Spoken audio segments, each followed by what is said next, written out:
নমস্কার বন্ধুরা, ওয়েলকাম সবাইকে শুভ স্পোর্টস নিউজ চ্যানেলে। তো গাইস, এই ভিডিওতে আলোচনা করতে চলেছি ইন্ডিয়ান ফুটবল রিলেটেড বেশ কিছু গুরুত্বপূর্ণ ট্রান্সফার আপডেট। তাই পুরো ভিডিওটি শেষ পর্যন্ত দেখার অনুরোধ রইল। তো গাইস, প্রথমেই যদি একটু মোহনবাগানকে নিয়ে কথা বলি, তো মোহনবাগান কিন্তু আবারও একটা চমক আমাদের দিতে চলেছে।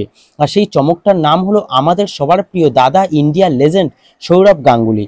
তো এই ব্যাপারটা হলো, বেশ কিছুদিন আগে মোহনবাগান সচিব দেবাশিস দত্ত সৌরভ গঙ্গোপাধ্যায়কে মোহনবাগানের ডিরেক্টর পদে বসার জন্য একটা প্রস্তাব দিয়েছিলেন, কিন্তু সেই সময় কোনো একটি কারণে সেই প্রস্তাব তিনি গ্রহণ করেননি।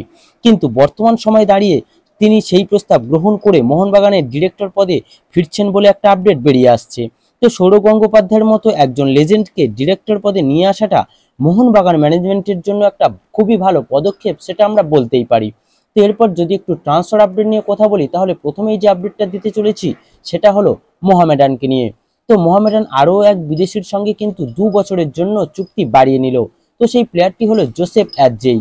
তো এই জোসেফ অ্যাডজেই হচ্ছেন একজন 28 বছর বয়সী ঘানার সেন্টার ব্যাকের প্লেয়ার। সেন্টার ব্যাক ছাড়াও কিন্তু ডিফেন্সিভ মিডফিল্ড ও রাইট ব্যাকেও খেলতে পারেন। মার্কেট ভ্যালু 1.4 কোটি টাকা। বর্তমানে খেলছিলেন মোহামেডানের হয়ে, এবং মোহামেডানের সঙ্গে 2024-এর এই মে মাসেই কিন্তু তার চুক্তি শেষ হয়ে যাচ্ছিল। আর যেহেতু মোহামেডানের জার্সিতে তার পারফরমেন্স খুবই ভালো এবং মোহামেডানকে আই লিগ চ্যাম্পিয়ন করতেও তার যথেষ্ট ভূমিকা রয়েছে, তাই মোহামেডান ম্যানেজমেন্ট তার সঙ্গে কিন্তু আরও 2 বছরের জন্য একটা চুক্তি বাড়িয়ে নিল।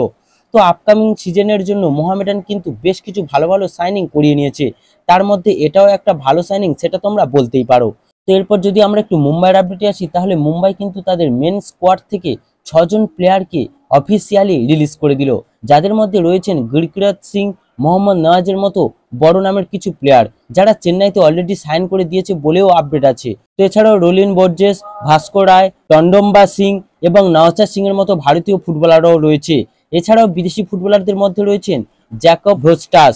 তো এই 6 জন ফুটবলারকে আপাতত রিলিজ করলেও এই তালিকা কিন্তু আরও বড় হতে চলেছে, কারণ রাহুল বেকে, জর্জ পেরাইয়া দিয়াজ এবং তিরির মতো ফুটবলাররাও অলরেডি কিন্তু মুম্বাই ছেড়ে বেঙ্গালুরুর পথে পাড়ি দিয়েছেন। তো এবার দেখো, মুম্বাইয়ের মতো বড় একটা দল এতগুলো প্লেয়ারকে ছাড়ছে, তার মানে বুঝতে হবে ট্রান্সফার মার্কেটে তারা কিন্তু খুব তাড়াতাড়ি একটা ঝড় তুলতে চলেছে। তাছাড়া সিটি গ্রুপের ক্লাবগুলি থেকে বড় নামের বিদেশিও আসতে পারে বলে আপডেট বেরিয়ে আসছে। তাই ট্রান্সফার মার্কেটে আপাতত মুম্বাইয়ের শান্ত থাকাটা কিছুদিন পর ঝোড়ো হাওয়া হয়ে বইতে চলেছে। তো গাইস, এই ভিডিওতে এই আপডেটগুলি জানানোর ছিল। যদি ভিডিওটি ভালো লেগে থাকে তাহলে অবশ্যই লাইক ও সাবস্ক্রাইব করে দিও।